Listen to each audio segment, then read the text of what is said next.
So imagine you are standing at a party. The room is, buzzing. Someone is laughing over in the corner, and you are holding a drink, just looking across the room at someone you really want to talk to. Oh, yeah, that classic social setup. Right. And in your native language, it is just a casual stroll across the rug. No big deal. But when you are learning a new language or, well, even just feeling a little bit of social anxiety, suddenly your brain decides to just hit the panic button. It absolutely does. Your heart races, your palms sweat, and all that vocabulary you have been studying it completely deletes itself from your brain. It really is a phenomenal psychological response. I mean, you experience a literal conversational freeze. Yeah, a freeze. That's because the fight or flight mechanism kicks in, right? So the prefrontal cortex of your brain, which is the part that handles complex thinking and language retrieval, it essentially just shuts down. Wow. Yeah, and you are left completely blank, just staring. Well, welcome to the Deep Dive. Today, we are exploring the precise psychology behind that conversational freeze. It is such a common issue. It really is. We are looking at a lesson from Confident Voices English, which is designed specifically to help beginners master introductions. But what is truly fascinating here is that the psychological hacks they use to keep language learners from freezing they are actually master classes in adult social dynamics. Oh, totally. They apply to everyone. Yeah, and real quick, because this deep dive is specifically for English learners, we are going to intentionally keep our pace today nice and relaxed and our vocabulary crystal clear and accessible. I think that's a great approach. We really want you to absorb these mechanics, whether you are learning a new language or just trying to be a better conversationalist in your own. Exactly. Okay, let's unpack this. We need to start at the absolute beginning, literally second zero of the interaction. Right, because the hardest part of any social interaction is just bridging that initial physical and psychological gap. We're over that hurdle. Yes. When people are nervous, especially language learners who are relying on rote memorization, they tend to default to the most blunt, direct translation their stressed brain can find. Which is usually what? They walk up to someone, look them dead in the eye, and ask, "What is your name?" Wait, I have to push back on that a little bit, though. Yeah. Isn't "what is your name" literally the very first sentence taught in every single language textbook on Earth? Oh, definitely. Chapter 1, page 1. Right. So why is it suddenly a bad thing to say at a party? Well, it is grammatically perfect, sure. But socially, it is kind of a disaster. Think about the context. Right. When you walk up to a stranger and lead with a direct, unprompted question about their identity, you are not initiating a friendly chat. You are basically demanding information. Oh, I see. Yeah, it completely strips away all the social pleasantries. It sounds like a police officer asking for your ID. Like, excuse me, what is your name? Show me your papers. Exactly. That is a perfect analogy. It instantly puts the other person on the defensive. Their brain registers it as a micro threat rather than, a friendly social invitation. Precisely. Yeah. You are putting the cognitive burden entirely on them right out of the gate. And what's fascinating here is the psychological shift offered by the alternative the lesson provides. Which is? In the dialogue we are analyzing, there is a character named Mike, and he introduces himself to Anna. He uses what the lesson calls the magic phrase. The magic phrase. Okay. Yeah. He doesn't ask for her name at all. He simply walks up, smiles, and says, "I don't think we've met yet. I'm Mike." I don't think we've met yet. I want to play devil's advocate for a second here. Go for it. Saying, "I don't think we've met yet." Doesn't that risk sounding just a little bit presumptuous? Like, what if the other person is thinking, well, yeah, of course we haven't met. I literally just got here. Why would we have met? That is a completely valid fear. I hear that a lot. But the psychology behind why this specific phrase works actually relies heavily on the assumption of community. How do you mean? Well, by phrasing it as, "I don't think we've met yet," you are subtly implying that you maybe should have met. You are placing both of you in the same in-group. I get it. You are at the same party or, the same conference, so it establishes an instant shared baseline. So it reframes the whole dynamic from, stranger approaching stranger to two members of the same tribe who just haven't crossed paths yet. Exactly. That is actually brilliant. And by offering your own name first, by saying, "I'm Mike," you are giving a conversational gift. Yes, you are opening the door instead of demanding they open it for you. Human nature and, social conditioning, they dictate that when you offer your name, they will naturally offer theirs right back. Which entirely removes that police interrogation vibe. Completely. And when they do respond, the lesson makes a really crucial distinction about the reply. It highlights the difference between saying nice to meet you and pleased to meet you. Which is funny, right? Because you hear pleased to meet you in movies or in formal business English classes literally all the time. You do, yeah. But the lesson positions nice to meet you as the absolute gold standard for a social setting. Why is there such a hard line between those two phrases? It really comes down to warmth versus status. Pleased to meet you carries this historical weight of formality and diplomacy. Like Old English society. Exactly. It creates distance. If you are meeting a CEO or you are at a high-stakes diplomatic dinner, it works perfectly because it acknowledges a hierarchy or a very formal boundary. But if you were just standing in a friend's living room holding a paper plate with a slice of pizza, Right. saying pleased to meet you, suddenly makes you sound like some Victorian time traveler. Yeah. It is just too stiff. It really is. Whereas nice to meet you is egalitarian. It puts both people on the exact same level. It is just warm and standard. Yes, and it requires zero mental gymnastics to decode. Okay, so you have survived the opening 5 seconds. You used the magic phrase, you assumed the in-group, you offered your name, and you hit them with a warm, nice to meet you. A very successful start. Right, the immediate threat of rejection is gone. But this is usually where the second wave of panic sets in. Oh, the silence. Yes, because now your brain faces a brand new problem, which is processing load. How do you keep the conversation alive without overloading your working memory and just drowning in an awkward silence? This is a massive, massive hurdle for learners. You have transitioned from the opening line, and now you need an engine to actually keep the conversation moving forward. And what does the lesson suggest? The lesson introduces a concept for language learners called reciprocity. Reciprocity. I love how they apply this, actually. We usually think of reciprocity as some complex social or legal obligation, like you scratch my back, I scratch yours. Right. But in a beginner language context, it is so much more immediate. It is essentially a conversational RAM upgrade. A RAM upgrade. I like that. How do you mean exactly? Well, think about a computer trying to run way too many heavy programs at once. That is your brain trying to speak a new language. Oh, for sure. If someone asks you a question, you have to translate their words, comprehend the meaning, formulate an answer, translate your answer back into English, and check your grammar. Your cognitive RAM is totally maxed out. It is exhausting just thinking about it. Exactly. If you then have to invent a brand new, complex question on top of all that just to keep the conversation going, the system crashes. You freeze. That is a perfect analogy, and that is exactly why the concept of reciprocity is so vital here. So does it work in practice? The lesson provides what they call lifesaver phrases. You do not need to build a new question from scratch. You just take the cognitive framework they already built for you and you mirror it back. Okay. All you need are 3 simple words. How about you? Or, what about you? Oh man, it is an absolute cheat code. Yeah. You are totally offloading the processing power required to build a sentence, which frees your brain up to just focus on listening to them. Exactly. So in the dialogue from the lesson, Mike asks Anna if she is a friend of the host, David. Right. Anna answers that they went to university together. But instead of panicking to find a new topic, she immediately uses reciprocity. She just says, how about you? Nice. And then Mike explains he works with David at a tech company. Anna kept the ball bouncing without needing any advanced grammar or, intense mental effort. It is brilliant. Yeah.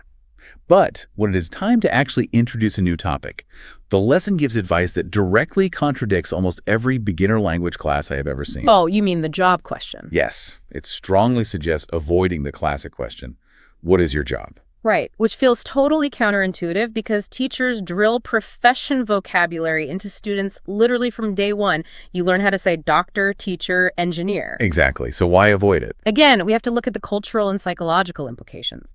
Asking, what is your job, immediately shifts the interaction from a casual social connection to a resume exchange. It really does, doesn't it? It places a value judgment on the interaction. Yes. Especially in many Western cultures. Asking about someone's job can feel like you were trying to figure out their socioeconomic status. Or like you're trying to figure out how useful they are to you. It has a whole weird layer of pressure. And practically speaking, a lot of people just do not want to talk about work when they are trying to relax at a party. It is dry. Just so true. The lesson offers a vastly superior, universally friendly alternative. Instead of asking about work, you ask, what do you do for fun? What do you do for fun? It is such a slight pivot, but it completely changes the conversational landscape. It leads to actual human connection. In the dialogue, when Mike asks Anna what she does for fun, she just lights up. Right. She talks about her passions. Yes, she mentions she loves hiking and taking photos. And then, using our rule of reciprocity, she asks, what about you, Mike? And Mike admits he is a bit of a homebody. Yeah. He's a stay-at-home and read kind of person who enjoys a good movie. Right. Think about the difference there. If they had asked about their jobs, they would be talking about corporate tech software and like annoying office politics. Which is nobody's idea of a good party chat. Exactly. But instead, they are talking about mountains, photography, books, and cinema.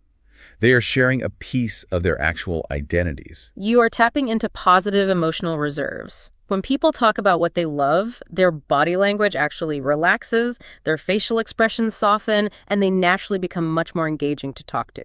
Which brings us perfectly to the next phase of this breakdown. Because having the right words, the magic phrase, the reciprocity, the fun questions, that is really only half the battle. True. The other half is how you physically deliver those words. You can have the perfect script, but if your delivery is tense, the other person is going to feel that tension immediately. Delivery mechanics are so often overlooked in language learning, but they are absolutely crucial for social fluency. The lesson breaks down a pronunciation concept called linking. Okay, linking. This is about stopping those robotic, blocky speech patterns, right? Yes.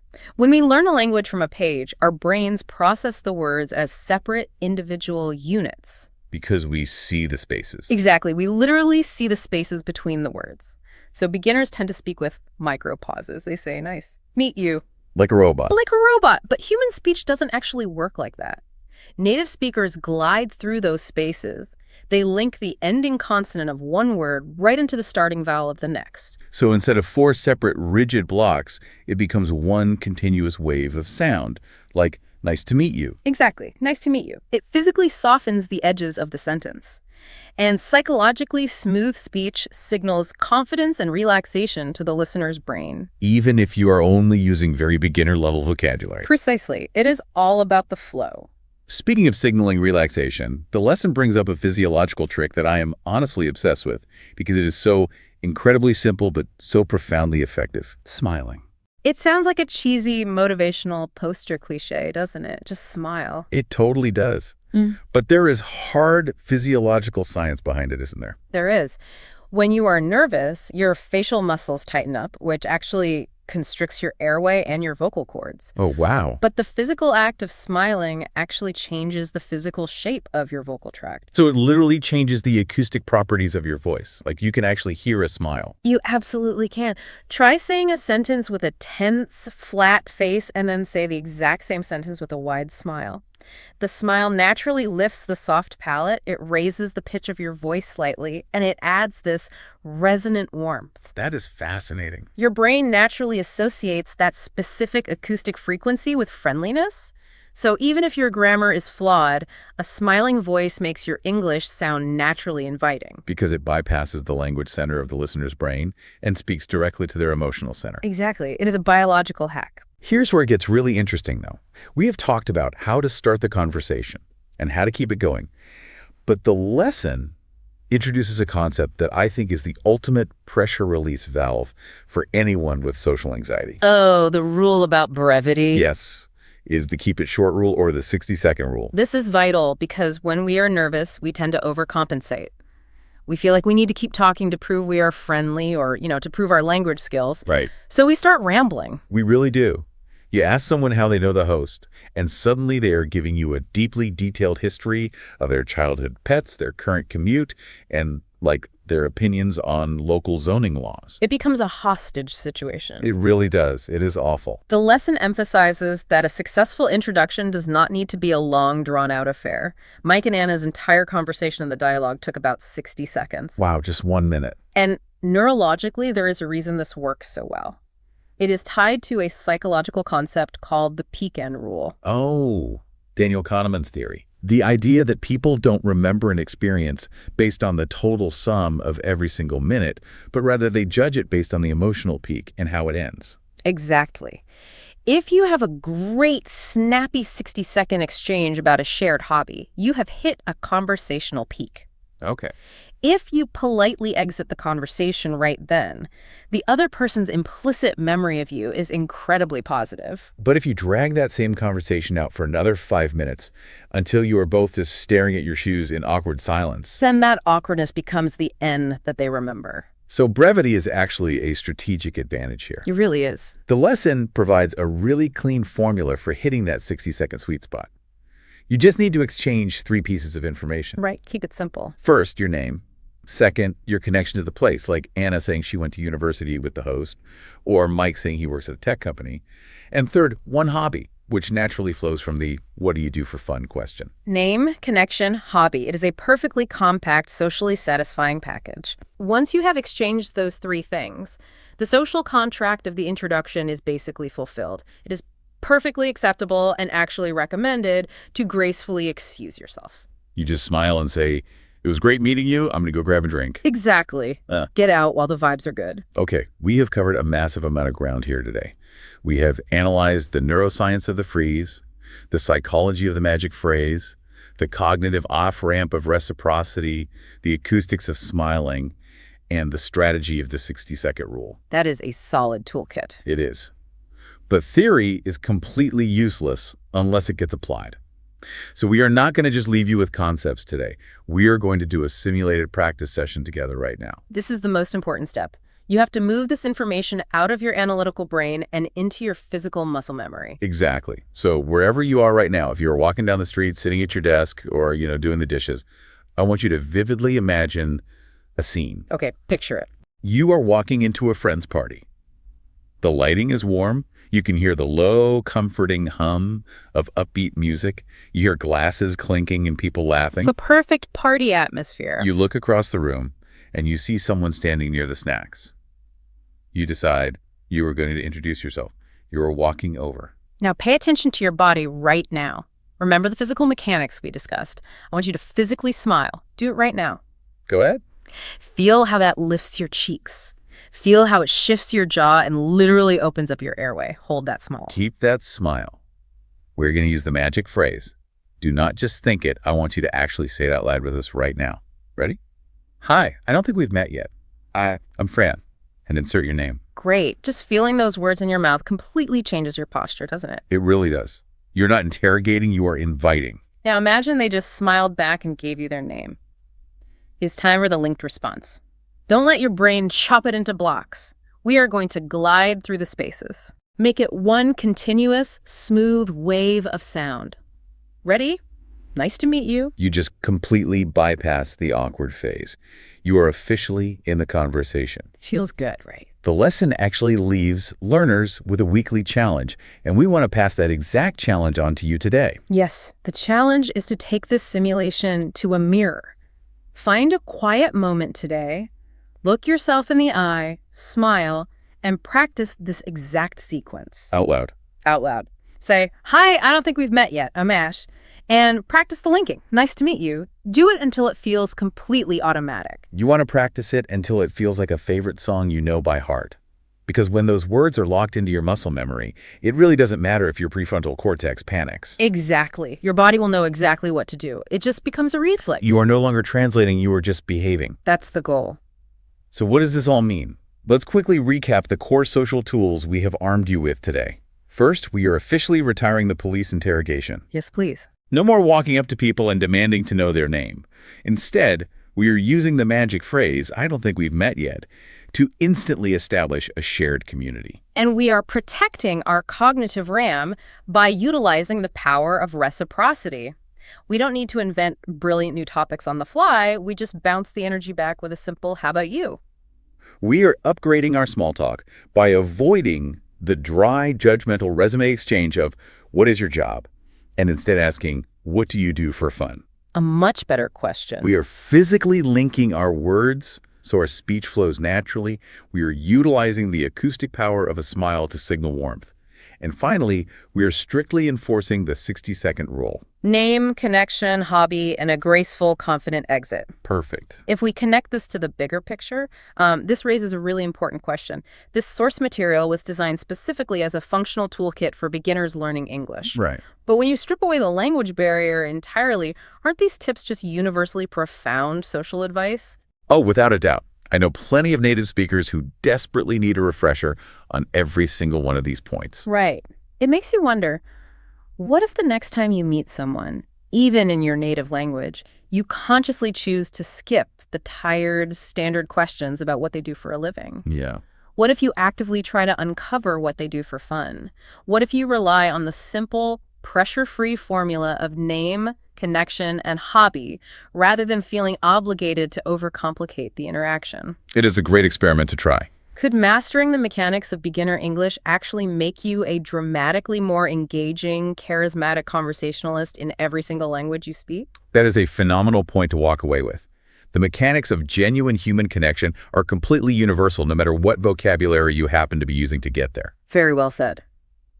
We want to thank you for joining us on this deep dive. We hope you take these tools, use that mirror challenge, and step into your next conversation with a little less panic and a lot more ease. Absolutely. Keep practicing, keep smiling, and above all, stay confident. Until next time, remember that the hardest part is just that very first second.